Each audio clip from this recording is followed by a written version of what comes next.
కాబట్టి నిజంగా యేసుక్రీస్తును నువ్వు అంగీకరించింది దేవుని రాజ్యం కొరకే అయితే, దేవుని రాజ్యంలో నువ్వు ఉండేటట్లయితే నువ్వు ఎక్కడుండాలి?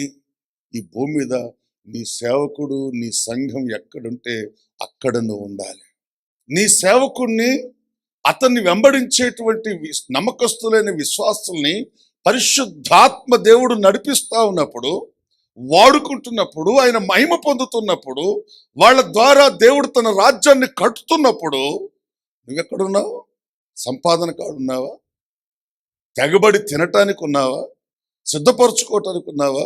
సంపాదించుకోవటానికి ఉన్నావా? నువ్వేం చేస్తున్నావు? ఏ నామములో నువ్వు రక్షించబడ్డావు?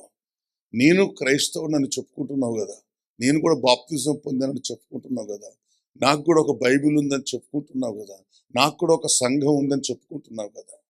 ఎందుకంటే ఏది సత్యమో చెప్పే సేవకుడే అసత్యాన్ని బోధిస్తే ఇక సత్యం ఈ లోకంలోకి ఎక్కడి నుంచి వస్తుంది?